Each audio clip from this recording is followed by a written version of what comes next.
In this session, we're going to talk about reporting. So it's very important in the M&E process that the reporting and dissemination part is used and done. It's not just about collecting information and so on. It's producing that information in a format that users can make use of. And we need information to improve our program or project interventions, maybe to improve the institutional arrangements within our program. Maybe we need to get more resources, and reporting to show what we are doing can help a lot in that process. And we really need to be able to show what works and to share that learning with other stakeholders. So we can improve our program interventions through continuous learning. So monitoring of what we're doing should yield to us areas where we have learned good things, areas where we think we could improve, and then our role is to share that to the concerned stakeholders. Good information allows us to improve our decision making. Checking, are we still doing the right things? Is our theory of change still on track? Is the results chain still going correctly? And also a fairly important element of the monitoring process is ensuring that we are using resources to the best advantage. And increasingly, we have to also include in this space reporting around value for money and proving that what we are doing is achieving value for money. So institutionally, we are improving our understanding. We're trying to get support for our project within a program, meaning if you have a very good report showing what is happening, that will gain ownership often within the institution. Reporting and dissemination of results also helps to enhance networks. And public recognition can also be a useful outcome of telling the story of what we are doing. Reporting and dissemination will help us with advocacy, trying to create a positive perception of what we're doing, raising awareness of what we're doing. Maybe our project or program needs a bit of lobbying, maybe some support from maybe politicians or other people who may be useful contributors in money or in kind to our project. And for those of us working with donor-funded projects, the reporting that we do certainly helps shape their decisions on where they would like to invest in aid development programs. In understanding what works, we learn from experience what works, what doesn't work. Can we identify the best practices? And once we've identified, share those best practices. And the whole idea of building knowledge. So learning in monitoring and evaluation is around were the goals met, what needs to be done differently, what worked well, unexpected situations and unanticipated circumstances. So our role is to identify those things, and then in the reporting and dissemination part, it's about documenting what we have identified. So showing the successes and supporting factors, showing the challenges and recommendations. It's useful in your project or program to have a dissemination strategy. A strategy is about how we are going to communicate to our stakeholders. So it focuses on making sure we've identified the right people, the right information, the right timing, and the right format. And you can document this down in a framework. Here is an example of a simple framework, and you can develop this to suit. So desired outcome, focus on action, what do you want to happen? The audience, indicate who do you need to reach? Wide outreach, or is it a focused message tailored for the audience? Different stakeholders will want different things. What is the purpose of the message for each audience? What findings and conclusions? What depth? Some people might want a lot of detail. Other people might only want a summary. Which lessons are important to which stakeholders? So, for example, lessons about project internal management would be very useful for the program management team, but of very little value to the beneficiaries. And which recommendations do different people need to see? Above everything, try to keep it fairly simple. What format are you going to use for each group and each message? What media? What sort of presentation methods?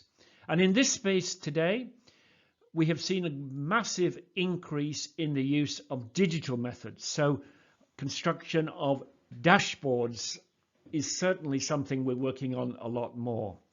So in a program where some of the stakeholders obviously have access to online systems, then reporting can actually be done very simply using some form of digital dashboard. For beneficiaries in a rural community with no internet, then obviously that's not good. And so you'd have to think of what might work there. And it could be as simple as visiting the community, making a verbal presentation.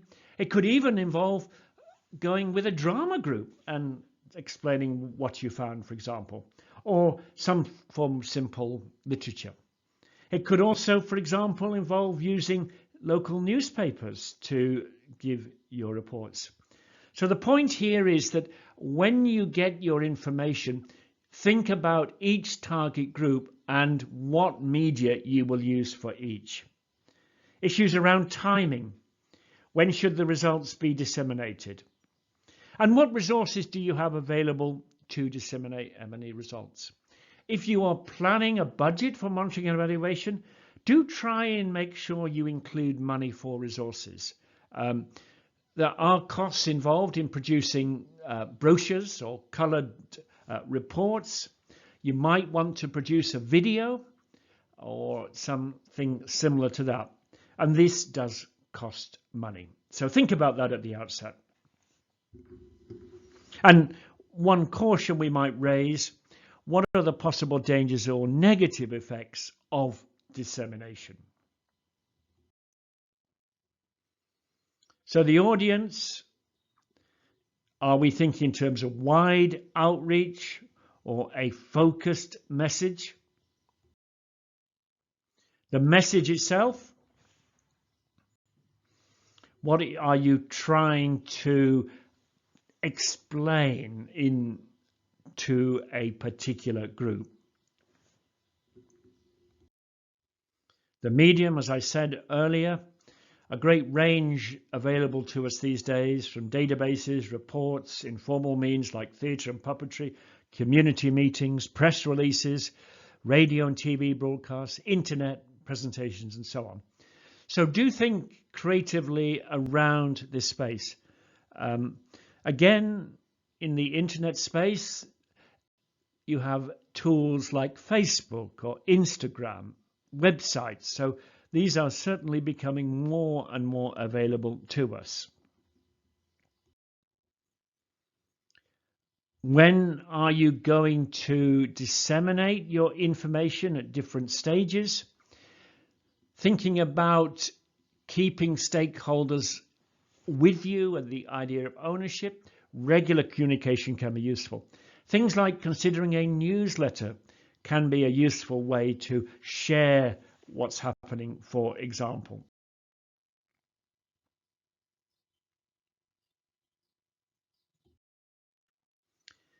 And there is dissemination after the project or program finishes. So this will be largely in terms of a evaluation or something. So once we've completed, how and what are we going to disseminate at the end of our intervention?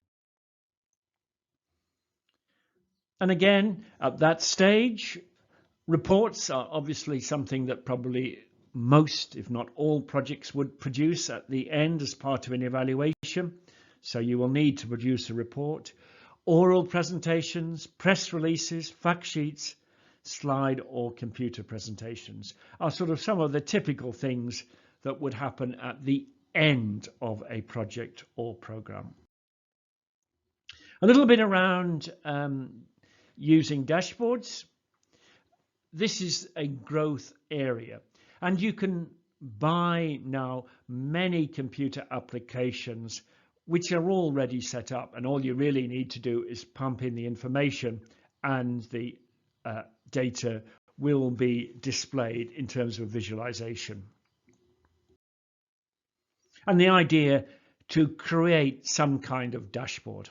The big advantage of a dashboard is the user has access themselves. So instead of you sending a report to senior management, for example, all senior management has to actually do is turn on their computer, open up the dashboard, and they can see. And most of these now come with a system to query and filter, so they can dig into areas that are of interest to them. So again, this is a commercial one, for example, from a company called New Deer, but there are many others. If you want to do it for free, then a useful one at the moment is using Power BI, which is from Microsoft. And that one works by taking an Excel spreadsheet, which is where you put the data, and that converts into an online dashboard. So Power BI is quite useful.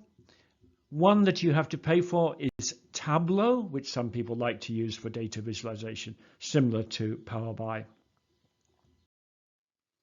And again, the big advantage of putting information into these dashboards, they can be shown on a computer, but also accessible on people's telephones. So again, if a senior manager is in a meeting, they can quickly bring it up on their mobile. So dashboards, to be honest, is a very important area now that we are moving into.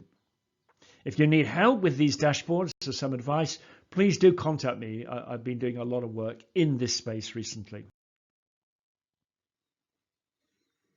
So the idea of these dashboards is you have one entry point, but how detailed is chosen by the user. So our role as a monitoring officer is to get that information up onto the dashboard, and it's then up to the user to choose what they want rather than for us to provide. Mapping now, of course, is another useful element to these dashboards. And people, particularly on, say, community projects, want to know locations. Power BI allows you to do this. You can also use another free software if you're interested in the GIS, Geographical Information Systems, and that is QGIS, which is free and open source and relatively easy to do. So allows you to put layers on a map, so long as you can get the GPS coordinates. So another software you could think about using. And again, by creating these dashboards, it really allows for improved evidence-based decision making. And you can bring in data from different organizations. And you can present it in any format that you so like. There's a lot of variability in the design process. So these are just examples. This one is from Guatemala. And again, another example here of a program dashboard. And you can also bring in the financial elements as well into the dashboard. So here is an example of an outcome framework, a key performance indicator management. Another format here, this one's looking at the grant side or partnership element, and so on. And you can see, this is a good example here, it combines tables with maps and so on. So something I think that really now it's worth us really investing in and working towards. Visual aids, I believe, are very useful in our reporting, whether it is online or in a paper-produced report. They say a picture is worth 1,000 words. So different types of diagrams you should use. Excel will do a lot of this, but there is increasingly other software that allows you to create visuals.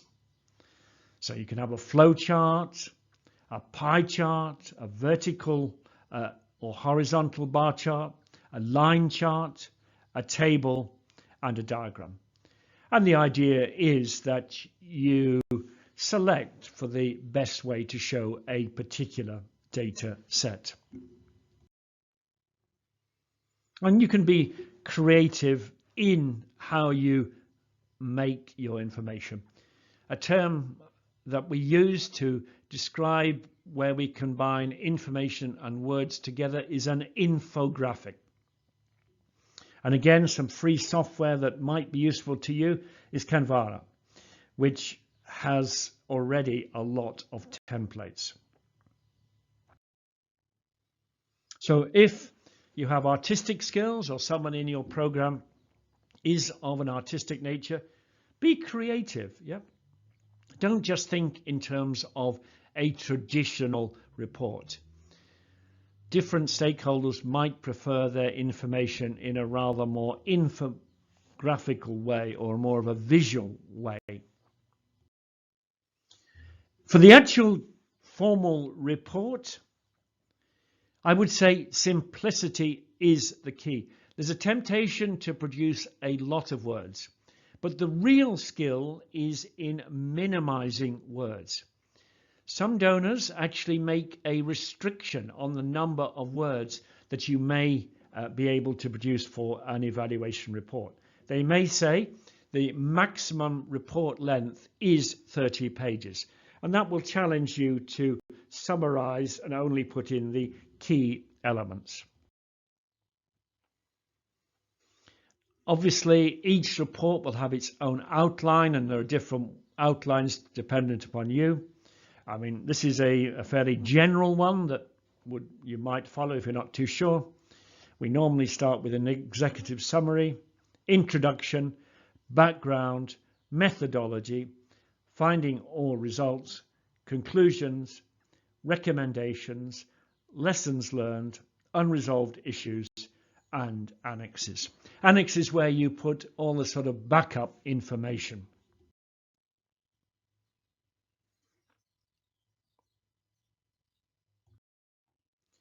So again, the report structure. So this executive summary is around the summary of the evaluation, fairly short. Introduction, more around the presentation of the purpose, questions, and main findings.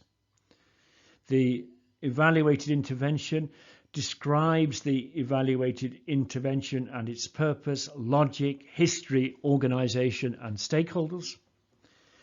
The findings are the factual evidence relevant to the questions asked by the evaluation and interpretations of such evidence. The evaluative conclusions are assessment of those intervention results and performance against given evaluation criteria and standards of performance. Lessons learned are the general considerations with the potential for wider application and use. Recommendations are the actionable proposals regarding improvements of policy or management addressed to the client of the evaluation or other intended users. And the annexes would contain things like the terms of reference, the methodology for data collection, analysis, references, and maybe if you've done a formal survey, for example, the survey questionnaire. When you've written the draft report, go through a process of quality assurance, making sure the report fulfills the agreed format and content, as well as language and style. Make sure the report contains a satisfactory quality that you would expect.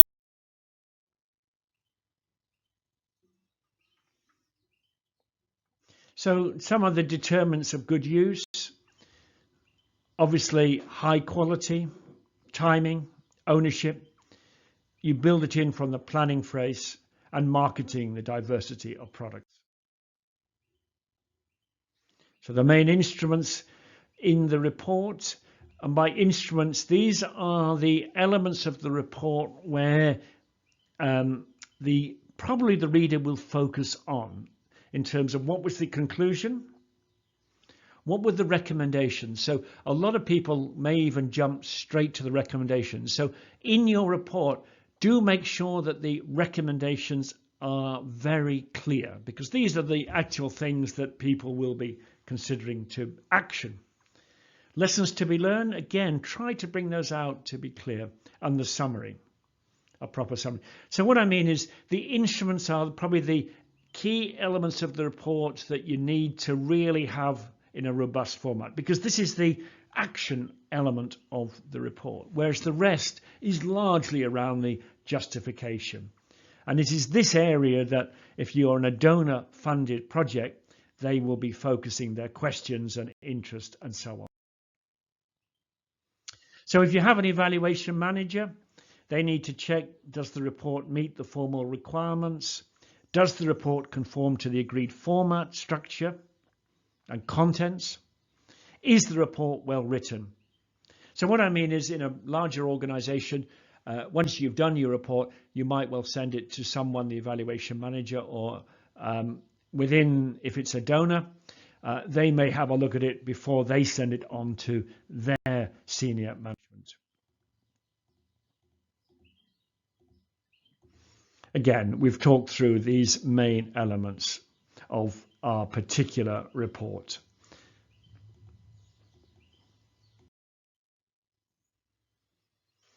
A few other general things about evaluation reports. Be transparent. Make sure the report includes the account of sources, methods of collection to help readers assess the likely accuracy of facts and figures, how you justified the conclusions.